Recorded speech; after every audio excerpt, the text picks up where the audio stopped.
Hey y'all, it's Jen Cui.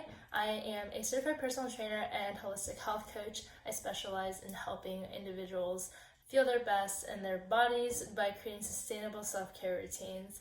So today we're going to be talking about a really exciting topic. It is the New Year's. And this is the time of the year where everyone's like, hey, you know what I really want to do? Lose weight, get in the gym consistently, eat healthy, whatever it is.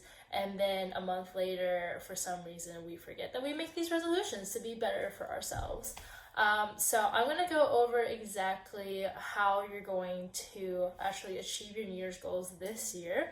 And this isn't some crash diet. It's not a 2-week fitness plan that's going to give you abs. It's not a thing. What we're going to do is we're actually going to break down the components of creating a sustainable goal, and I'm going to have you guys start off with some specific prompts to actually help you. So I personally have gone through these journeys before where I'm like, hey, it's the New Year's, I want to lose weight, I want to get hot, like whatever it is. So let's be honest, that's what it comes down to. People want a hot bod, okay? So we're going to go over actually how to do that. And the first thing is your mindset. Mindset is everything, and this sounds very cliche. It sounds Pollyanna, like very foo-foo, like, oh yeah, like crystal healing and all that stuff, right? But your mind is really powerful, and if you think about it, what gets us to go off track of what we want for the New Year's is our minds. It's coming home after a long day of work or school and thinking, hey, I'm too tired to go to the gym. It's fine if I don't do it this one time. And then that one time becomes 2 times, becomes a whole week, becomes another month. And then we wonder what happened, and we are left feeling guilty about what we've done and feel that shame. And that all comes from that one thought. So if we can understand our brains better, understand how we think and move in this world, we're going to be able to figure out how to actually create a sustainable goal that is customized to you and your lifestyle. So understanding the emotions around the New Year's is going to be really important. Are you feeling excited and motivated? Maybe this is your year and you're really heart set on that. And you're really excited to get started on this fitness plan, go to this new class that you found, start shopping like plant-based, whatever it is. Or you could be on the other end and actually feel a lot of fear and anxiety from the New Year's coming around, and you feel like this dread, like impending doom. Like it's 2020, honestly a great year because hindsight is 2020, so supposed to be all about clarity, right? But maybe you're feeling like this impending doom because this last year you were trying to do the same thing but it didn't work out, and you feel like, hey, maybe it's not for you, maybe you're just gonna stay the same way because new year but old you, because look at the past, right? So how are you gonna actually shift out of that? And it's going to start with reflection of our past year, of our past selves, and really dig deep. In this exercise, you have to be willing to be vulnerable, because sometimes the scariest thing is actually to take a mirror and look at ourselves and see the ugly sides of us, right? In the good times, it's really easy to be like all happy, gung-ho, like post on your Instagram and be like, hey, look at me, I'm so happy. But then in the down times, you shun yourself away and you ignore it, and those things can pile up, especially if you're someone like me who is like more empathetic, wants to be around people all the time, is always giving others energy, but maybe not necessarily doing enough for yourself. I'm guilty of that. A lot of people are. But that can leave you feeling drained, right? And without dealing with that and actually understanding maybe where you're lacking for your mental health or spiritual health, relational health, we're not going to be able to move forward with your physical health. And that's just because everything is connected, your mind and your body especially. So we're going to go through some reflection prompts first, right? And in this is very actionable, so I want you to grab a piece of paper, a laptop, your phone, whatever it is, and actually write down the questions and then write down your answers for them. So the first is going to be, what went well for you this last week? And you can expand that to the last month, the last 3 months, and the year. And by doing this, we are able to set up ourselves to see all the wins that we've accomplished. It's really important for us to actually take the time and celebrate that for ourselves. Often we celebrate the wins for maybe an hour, maybe a minute, maybe a day. But if something bad happens to us that's maybe not even on that equal scale, we're stuck on it for a week at a time. So by starting off with what's the good, what did we achieve, it helps us set our mindset so that we can be in this goal-oriented way of looking at our challenges. That being said, question number 2 is, what challenges did you face this last week, month, 3 months, year? And you can expand that as much as you want. One of the reasons why I choose the word challenge is because that comes from a perspective of this is an obstacle in your way and it's something that can be worked on and that you can achieve, that you can bypass, and there's actionable steps that you can take to help adapt it to make it the way that you want, versus saying that it's something that you're struggling with, something that went wrong, or something that you just can't change, because then it's not about you anymore. It's about everyone else around you. It's about your situation. It's about things happening to you, and it takes the power away from you.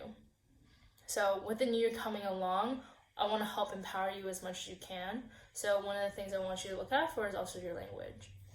But let's see what challenges you faced. Now we have what you did awesome in, what your celebrations were, what went well, and then what you were challenged with.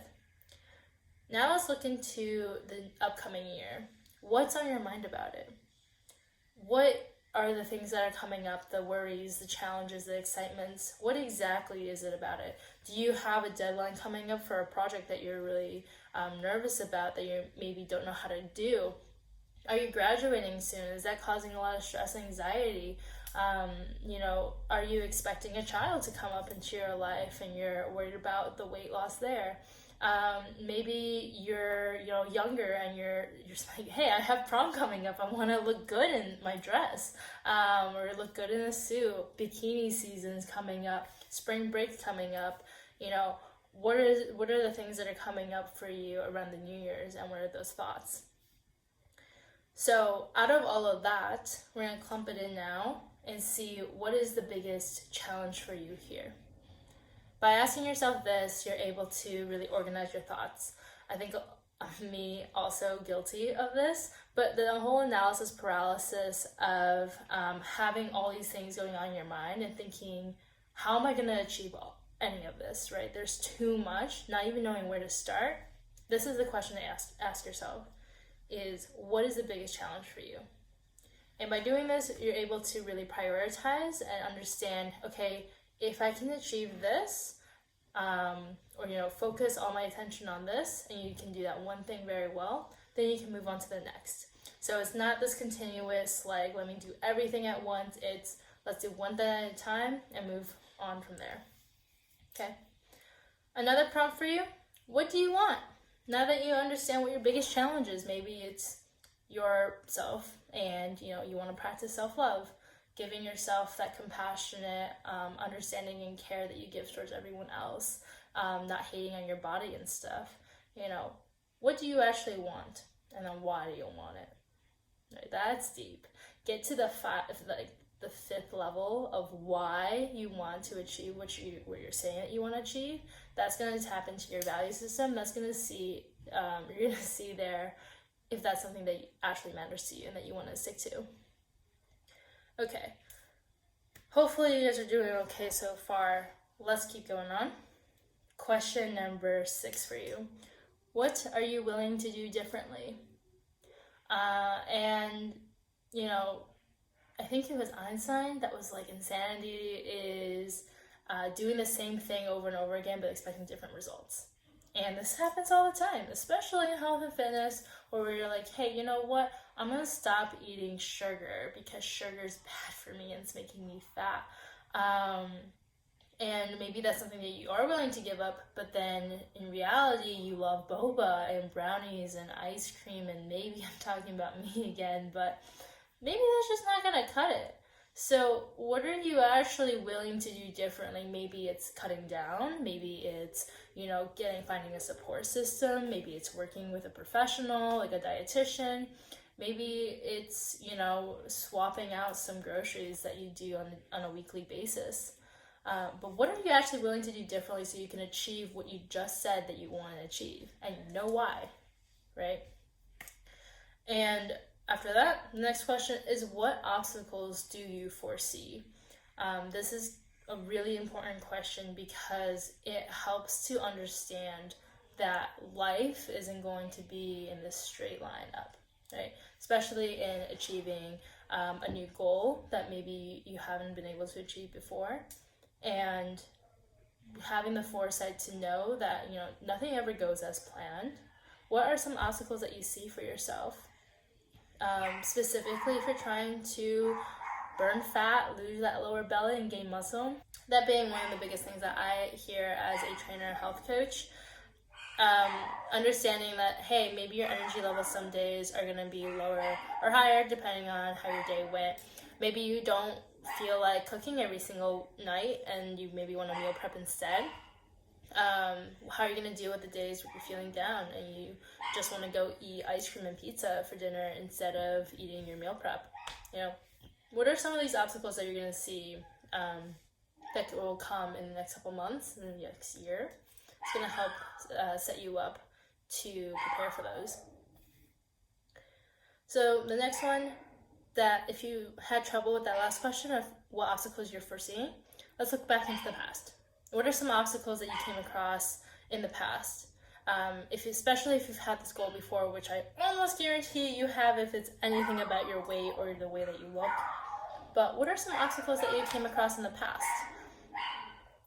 Was it like, oh, maybe you got into a fight with your significant other and, you know, you wanted to go binge eat all your feelings out? Okay, well, maybe we don't want to do that again. Maybe you don't know how to deal with that. Maybe the emotional eating comes from, you know, childhood trauma or something else. So you're left feeling guilty and you feel like crap about yourself, but really it's something that's more internal.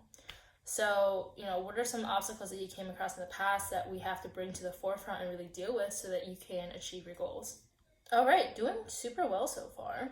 Next, what are you willing to no longer do? So we had asked what you are willing to do differently, but what's something that you are willing to no longer do? Like, is this, okay, I am going to actually set boundaries this time because I don't want to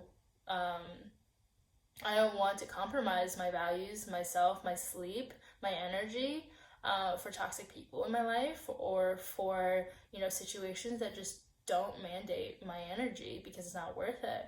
So setting boundaries for yourself. Are you no longer willing to cut yourself short? Again, same thing. It comes down to setting your boundaries and respecting yourself and your boundaries enough to give that to yourself, to give you permission to live the way that you want to live, and to put energy into yourself. Are you no longer willing to keep quiet about what you want? You know, people aren't mind readers, and if you really want something, you have to ask for it. Whether that's a raise in your job, whether that's help in your nutrition and your fitness, whether if you're like living with your parents, for example, and I hear this too, is, you know, I can't be plant-based or I can't eat healthier because I have to eat whatever my family makes, and if I ask any differently, they're going to be mad. Well, if you aren't willing to ask or have that conversation, then that's not going to happen. So are these things that you're willing to no longer do? If that's what's holding you back, then maybe that's what you gotta work on. Okay? And the last question for food for thought is, what's the biggest game changer for you? And this is slightly different from what's the biggest challenge for you right now. But the biggest game changer is the thing that you can see the most significant impact in. So if that's getting 8 hours of sleep every single night because you've been on the sporadic sleep schedule and you are crashing in the middle of the day, you feel like you always need a nap, or you don't have the mental energy to deal with people, your job, work, schoolwork, then maybe that's what you gotta do, right? That's gonna change the whole game for you.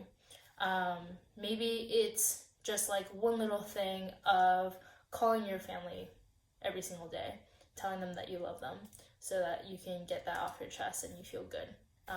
But what is the biggest game changer for you, and like why is that important? Okay, it's always about the why. So these are 10 prompts that I just gave you to help you figure out maybe where you're getting stuck. And by writing this all down, which I hope you did, or if you didn't, you can always go back and do that. It kind of is in the same vein of why journaling is useful, because our brain is full of all these thoughts, right? And we have analysis paralysis. We don't know where to start. We have this goal, but we don't know where to start. And we always get caught up in the how, in the, oh my gosh, I have this one goal, it's up here, I'm right here, and I know I want it, I really want it, it's not a fake one, I really, really want to do this. I really want to get ripped and shredded so that I feel better about myself, I have more energy throughout the day, and all this stuff, but I don't know how. Instead of focusing on that, by doing all of this, you can kind of release it. By seeing it on paper, your brain doesn't have to hold on to it anymore. You can release that. And through these prompts and those steps that I took you through, you're going to be able to focus on that one thing. And with that one thing, next question for you is, what is the smallest step that you can take to achieve your goals? Okay. Think about it, chew on it, decide on one thing, and just do it. If that's throw out the crap in your house, do that. If that is calling up your friend and saying, hey, let's go sign up for a gym membership, go do that. If that is, starting to learn how to cook, go do that. Whatever the smallest step that you think that you can keep consistently to help you reach that goal, that's where your starting point is. And once you get started, everything gets easier. All right? So I hope that helped with the New Year's coming up and helping you to create actual meaningful reflections where you can find value in this year, and all of the best of luck.